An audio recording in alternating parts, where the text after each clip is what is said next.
Howdy, all you delicious people. I'm here today to review October Faction. So, this is one of the shows that I actually wanted to cover during October because it makes a lot of sense. Plus, also, it's like, I remember watching this whole entire season and having to, during the days of which where, I never really slept and I would just watch a show, just crazy, and then I wouldn't sleep for, 2 days, and then I would okay, I watched the whole season in one go. Now I can do the whole one video review about a whole entire season. I'm like, dude, I'm not gonna do that anymore. I was just killing myself trying to do and accomplish those kinds of things when I'm just I'm just gonna slow down. I'm getting doing that kind of thing is just not something that I would deem to do anymore. Especially if I want to try to get uh, the shows as best as I can put them out and whichever. So yeah, October Faction. Some people will probably, of course, know this is on Netflix, but some people may not know that this is actually adapted from a comic book, which I know when a lot of people were to hear that October Faction was to be coming out as a adaptation, a lot of people were actually excited about October Faction coming to Netflix and whatever, but then I think a lot of people don't realize that a lot of times Netflix doesn't exactly always put their best foot forward on a lot of things, and really also we could have easily naturally assumed that this was going to be a one-off season thing, because rarely do you ever get Netflix to really put money into a project that is going to be into a season two or a number of seasons. That doesn't seem all that frequent for me to see on Netflix, where you see a 10 seasoned thing for Netflix, unless it's something that's four 4 to 6 episodes in one season, and people just got enthralled of it, like a Black Mirror or something like that. Or that on Netflix? Yeah, I think that's on Netflix, because I don't know where it or originated. Netflix. Anyways, pushing on. Uh, so going on to October Faction, I know we might have bits and pieces of supernatural families. You can't help but not say that the Winchesters were technically a family of supernatural hunters of sorts, but most like most of that show is most of the time with both Sam and Dean. So, just with two guys most of the time, and then you end up having these supporting cast come in every once in a while. You don't have a show that is to straight up have a mother and father and a daughter and son kind of thing from every for every single episode. And I thought that was kind of an interesting thing about this show. With the wait a minute, you could probably assess maybe the monsters probably being a supernatural edge, but they're all actually monsters. The kid is the vampire and the father's Frankenstein. So it's not a hunting vampire hunting family, which uh really not all the family gets that way right out of the gate, because of course we have both Viv and I believe Jeff. If it, Jeff, I'm probably gonna just call him Alan. I'm probably gonna ill pronounce that name, so I'll just call him Alan.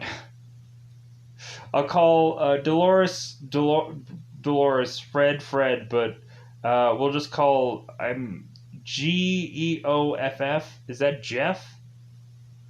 Sounds like that seems like Jeff to me, or Jeff.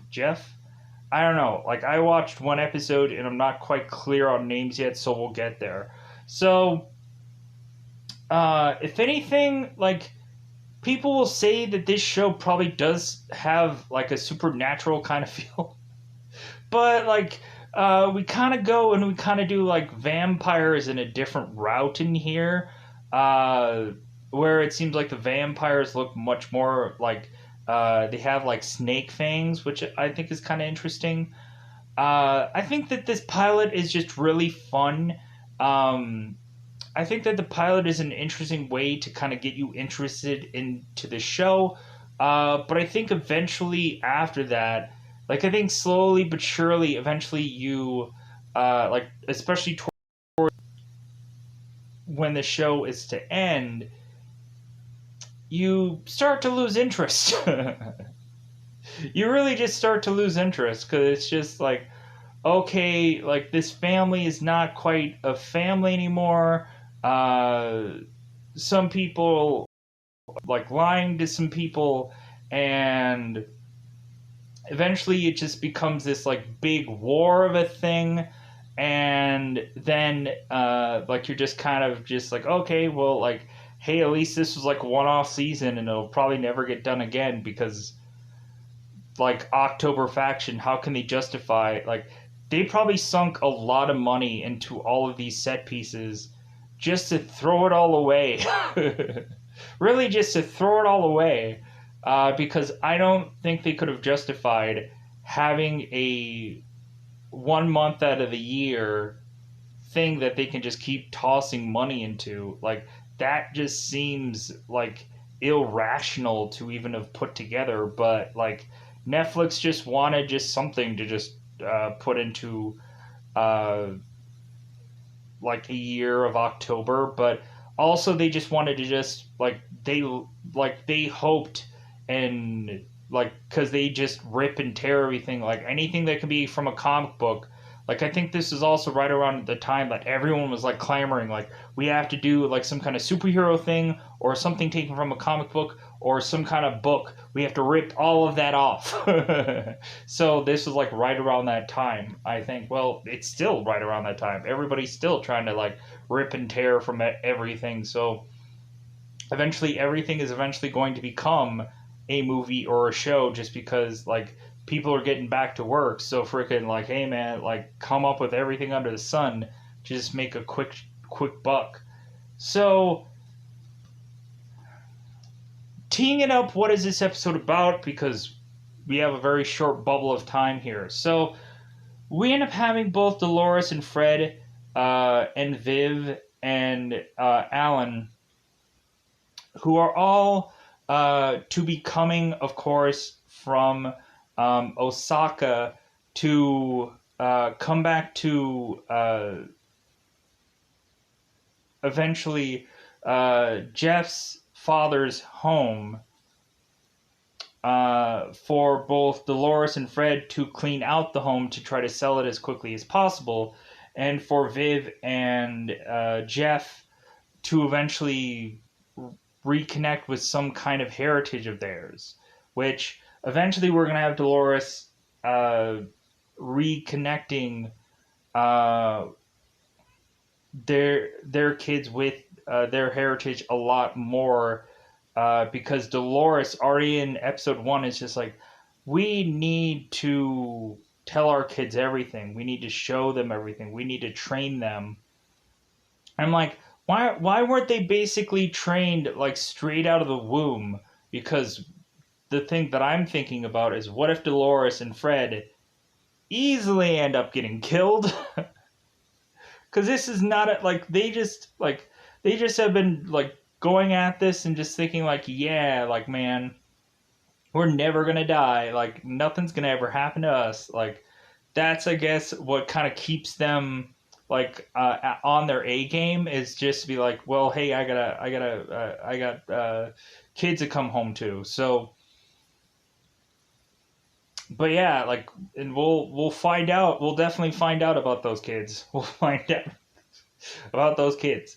So uh, we end up finding out, especially in this episode, Viv is to seemingly have some kind of real uh,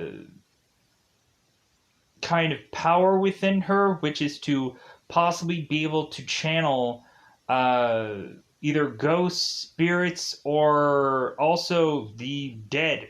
So that's interesting. We end up seeing that playing out with the first episode. And so we also see kind of Dolores and Fred kind of doing certain kind of supernatural jobs in this first episode, but also Fred is kind of dealing with coming back home. And like to me, like Fred coming back home kind of reminds me of Superman coming back to Smallville in Superman and Lois, which I kind of found that interesting to where it's like we have Fred who's kind of looking around in his home and kind of like coming back to old memories of eventually him running off with Dolores to eventually just get married and whichever. Uh, and like his parents wasn't accepting of Dolores. And so also like Fred is also to reopen the wound of course his brother dying and how that eventually was to play out. And it seems what little we get to know of him in this episode, eventually we'll get to find out more. Eventually we'll get the whole story of this character. So, yeah, like eventually you start to really like get interested in bits and pieces of this episode when eventually it starts to later go about, because eventually not everything is going to be like the greatest story, let's just say. But like eventually it just like is a there's bits and pieces that you can find interesting about this show. So uh so yeah, I think that's all that I want to just technically say about this first episode, because I also want to just eventually get into spoilers. uh like really the pilot kind of like if you're not interested in the pilot, then you're probably not going to be interested in the show. Uh, because really, I think the pilot is probably the best episode, and it's the first. So yeah, go ahead and check this show out. Like I said, it's on Netflix, and yeah, let's go into that double five time territory. Let's go into that thing called spoiler time, because it is spoiler time. Spoiler time. It's about that time we can spoil this show. Luckily, I said that correctly for once, because most of the time I would say movie. Let's go on now. So in the very beginning of this show, we're in Osaka. We're both Dolores and Fred are evidently in a room where a bunch of people are dead, and so all of a sudden, Fred is to mention to Dolores. He like sat down and he's to mention it's like, oh my god, like I just found out that my dad just died of a heart attack. And Dolores is like, well, okay, like we'll get some travel and we'll get heading there. So like they immediately assume that both Fred and Dolores are gonna go right to this house, clean the house off of all kind of supernatural guns and all kinds of stuff like that, because evidently Fred's father was also in the whole like business, if you know what I mean, of hunting down monstrous things, because I guess they just continue to still do the same kind of thing their parents did, or Fred's parents did. So, uh, so Dolores did to pop off one last, I guess, ghoul, because you don't really know what actually happens. Uh, so we transition all these characters to drive, to be, I guess they of course had to take a really long stretch of a plane ride, and then drove their way all the way to Fred's father's house, which is Samuel Allen. And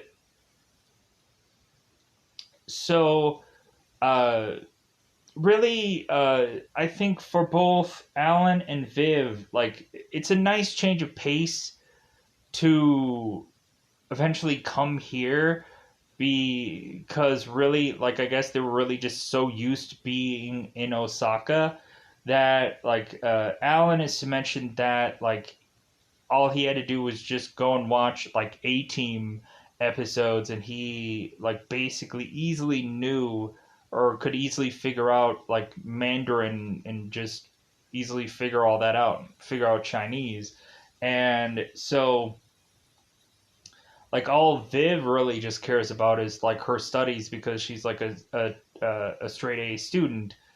And so both Dolores and Fred have already set up both Viv and Alan like for colleges and everything at in like Osaka. So they're just like, okay, like so yeah, we're just gonna like pull the ripcord on this house, get the heck out of there, and then go right back to Osaka. And so and the kids don't know about what Fred and Dolores do. So uh, like while the kids are kind of like off doing whatever, kind of just finding a room and whatever, because or just kind of looking around this like Wayne Manor, which of course Alan makes a joke about as soon as they get there, like, hey Fred, like I guess you're back in Wayne Manor. I guess, like, who knew you had such a huge massive house. So like at first Fred is to just say like, hey, how about we get a hotel, and both of the kids are just like, no, like if anything, like there's so much like photos and heritage that we can just find out about our house, like, or find out about our like family, and just learn a thing or two before we leave here, and we can't do that through a hotel. And Alan is just like, well yeah, like we're like you know how like just scary those like hotels are. Like you have to put a black light through all of them to eventually see like the Jackson Pollock painting that's everywhere. So they're like, you know what? Like this sounds about right. We'll just stay here. So so eventually Dolores is cleaning out all the guns, and so Fred is to go on and try to download all of the information that was from here to eventually get shipped off to wherever it's needing to get shipped off. So Fred is talking to his superior, and so his superior is to tell him that that they don't want uh, this family to go back to Osaka. They want them to go somewhere else because things are starting to pick up in October. And so Fred is like, well, wait a minute. Like, I thought that we had a pretty good handle, like, on stuff when things were to kick off in October, that, like, we didn't need to have to, like, jump around so much. And the woman is like, well, sorry, like, that's the deal. So,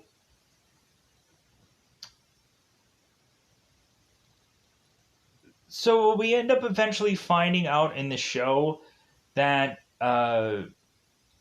like at first, like this family was going to have to just force to be jumping around, but then they forcibly just finally decide, like especially in this episode where Dolores is talking to Fred, and how like they've really missed a step, like that they really need like a time to just reset for like a freaking minute, uh or otherwise they're just gonna like it seems like they're just gonna like keep going at this, they're just gonna snap or something. So like Dolores is just saying we need a break, and so eventually Fred and Dolores decide that they're going to stay right here where they are, and they're gonna just keep this house, and like eventually that's what they decide in other episodes. So and then they also find that there is to be a big threat here, anyways, to kind of keep them there. So, uh, like basically, they basically clean out all this information for absolutely nothing. Like they basically clean all these guns out, and they do all this stuff just to really just waste time for the show. So, uh, of course, they end up having a funeral, and so the very next thing they end up doing is having like a party at this manor, so to speak, and like they end up saying that it's just a party because it's Saturday, but that's really just a joke. But eventually we have Maggie Allen, who's Samuel's wife, who ends up coming to this kind of aftermath party. Uh, and Maggie just is coming here because she wants the house. And so we have Fred who's to talk to his mother, and it's like, man, like both of them are like, even though it's like mother and son, they're both like really rude to one another. Uh, Plus, there was also this moment where Fred was trying to get gas, and it seems that the people refuse to uh, pump these people's gas. And supposedly we end up finding out there's a whole reason for that.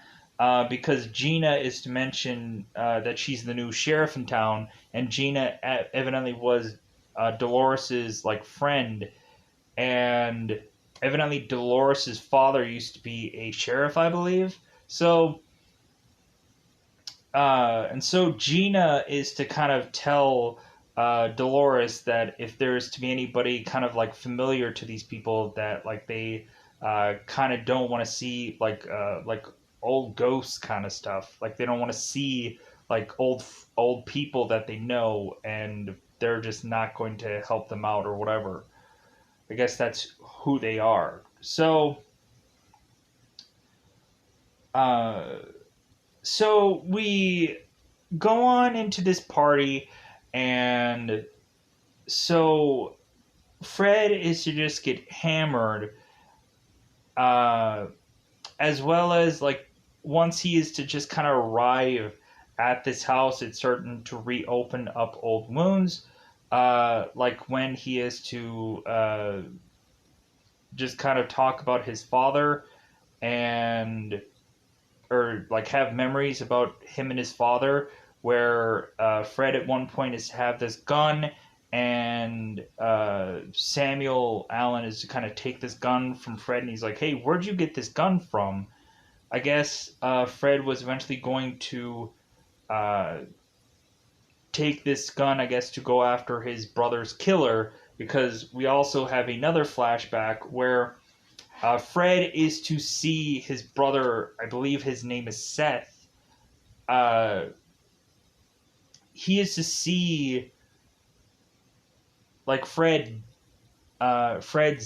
brother dead at this club. He was to pretty much be there when it was to happen. And so Fred is remembering that because it's reopening that wound. And so Fred just starts getting really emotional because he's remembering about his brother's death.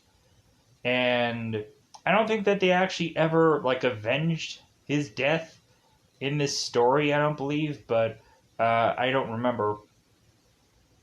Like eventually we'll have to go through episodes and kind of see if that ever happens, but I don't remember that part. So so pushing on. So Fred is getting loaded at this party, and he ends up eventually having to get so drunk. He ends up going out to just kind of get some fresh air, and Dolores goes with him. And the reason why Fred is getting so drunk is because he is just so like he's just so upset about every single person that is to try and come into this party, just trying to get some of his father's money. And that's all that matters with these people. And it seems that eventually Viv and Alan are to kind of hear people like people their age kind of whispering that supposedly there is to be some kind of hidden money somewhere in this house, and they're just like, oh yeah, I'm sure that story is true. Like, I bet we just need to just go and find the combination to the safe, and like So, uh, so eventually, what happens is Dolores and Fred are outside, uh, just kind of really just like getting some fresh air, and so Dolores is trying to like psychoanalyze Fred and just kind of like, you need to like really talk about this. You really need to talk about everything that's happening right now, and you need to talk about coming back here. And Fred's like, I don't want to talk about it. Like, just stop trying to psychoanalyze me. Just stop doing it. Just like give me the time. But then eventually Fred apologizes because he's like, dude, I'm sorry, I'm such a dick. Like, I'm sorry. And it's like, okay, all right, we get it. Like, hey, like, you're gonna try to grieve in your own way. Um, like, it was kind of funny when Fred was to kind of mention him going back home is probably going to be a lot scarier uh, than him being in Osaka going and killing ghouls and all kinds of things. So Viv ends up coming out and is to mention to her mother and father that it seems that eventually they're going to run out of stuff like booze and whatever to give to people. And so they're like, okay, like, we'll go out and we'll go grocery shopping. So the funny thing is that they end up going grocery shopping in style. They end up getting this nice, flashy car instead of just their normal car. So they end up driving off in their nice car to go to this grocery store. And all of a sudden, Fred is to find this gun and to find a thing of weed. That was the real thing that he wanted to find. So both Dolores and Fred are sharing this thing of weed. And so they're going to this grocery store and buying everything up that they can possibly buy. And so all of a sudden, they are to realize that there seems to be a monster within their midst. And so they're to like smell certain signs of there being a monster. Like, they end up smelling like some kind of sulfur or some kind of other thing that could tell you there's a monster within their midst. So they have no real like equipment, real legitimate equipment to uh, really test this for sure. So they end up kind of doing something with their cell phone. I guess they might have a monster detector app on their cell phone, and so they end up spotting two people, and so like, okay, let's follow them. And so they head back into the back or the back room of this grocery store, and so Dolores ends up handing Fred this knife. He's like, "Well, hey, why do you get a gun and I get a knife?" And Dolores is like, "Well, you're drunk, honey." He's like, "Okay, all right." Like, okay. So, uh, Dolores ends up going off to try and find the female, where Fred eventually goes and finds the male. So I think Dolores ends up going and easily killing the female, and so Fred and the male, like vampire-ish like character. I don't want to call him a vampire because to me, like, this looks like a completely different style of character. So like, with especially Snake Fangs, I'm like, this doesn't seem like a vampire to me. They can call it that, but like, it's like vampire adjacent. That's what I would call this character. Uh, like, eventually, they probably have their own title for these kind of monsters or whatever. But anyways, so uh, we have Fred who's talking to Bert, and so Bert evidently was a jingle guy, and so Bert is to mention that like all the certain kind of jingles that he used to do, and Fred's like, oh yeah, like, I remember that jingle. Like it seems like he tries to sing what the song is, but he doesn't remember the song. Like, oh yeah, like, it sounds familiar. And so Bert is trying to appease to this guy to just like like, but hey, but do you also remember this other jingle about this whole pizza thing? And Fred's like, yeah, I remember that too. And so it seemed that Bert, for 20 years, had decided to be a jingle guy, but then it seemed that he finally decided to get out of that business and to eventually decide for him and his wife to just kind of travel the world. And so that led them here. And so Bert was trying to consistently tell Fred that both him and his wife are both vegetarians, and you're gonna realize that both Dolores and Fred don't give a crap about what any of these monsters are to say, to like say that, hey man, we're never gonna hurt anybody, it's never gonna happen. They don't care. They wipe these things out. They don't ask questions. Like they're basically told to kill all these things, and because it doesn't matter like what their backstory is. Like they found Moses or whoever, or Jeebus or anybody. Like it doesn't matter. Like they kill everything and ask questions never. They do the paperwork afterwards. That's what they pretty much do. So there's no reasoning for either Bert or Dolores, and so what ends up happening is eventually Dolores kills both wife and husband, and then eventually they try to like clean up afterwards and to basically like hide the bodies and whatever, and they have to like change their clothes also because they're like covered in blood. So and also I guess they end up getting all the groceries and stuff that they needed also. So they really got like a lot of stuff together. So uh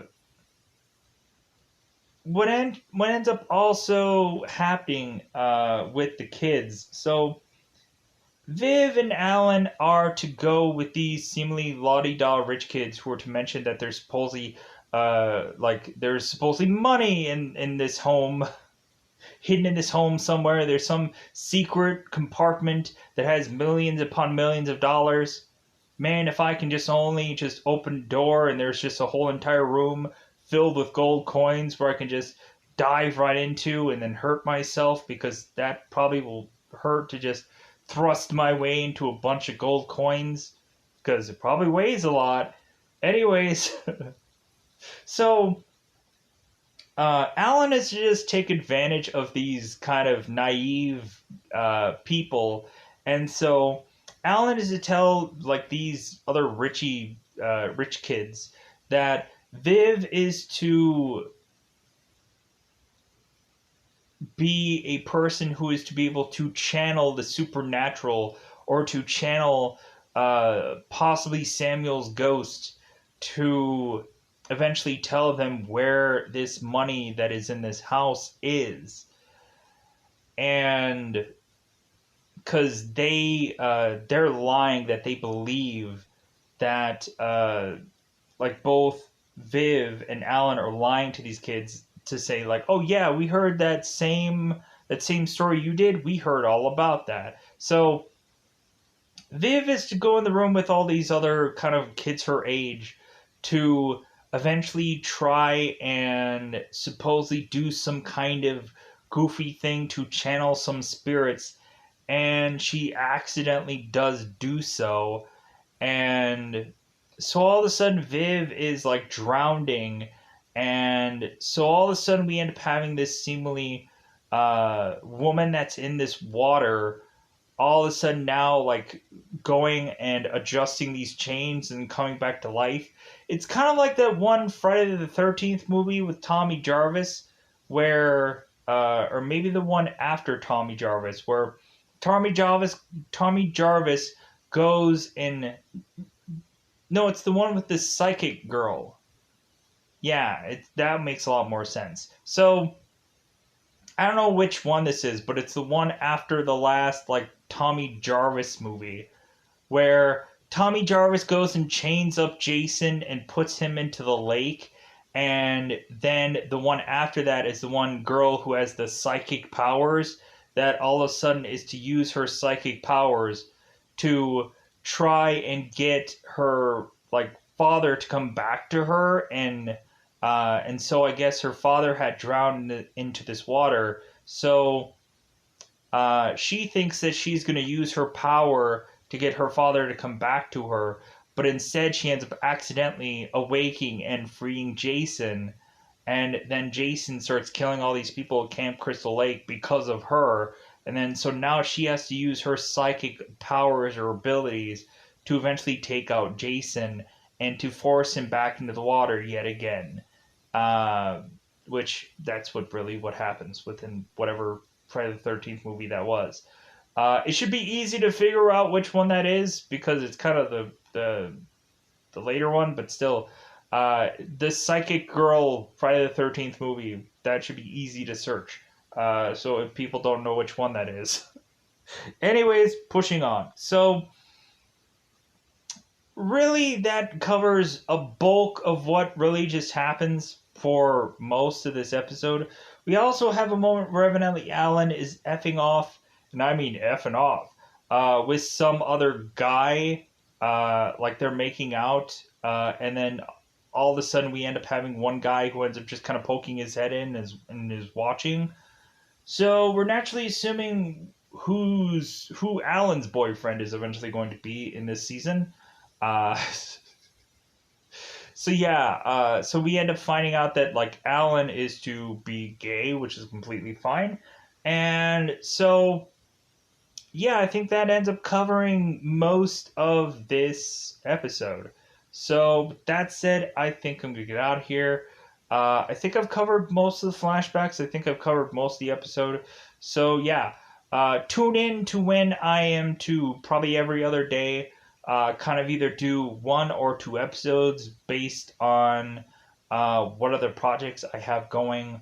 But I'm going to try to keep going at this through October, which makes a lot of sense. But I'm going to get out of here. Bye, everybody. Bye, everybody.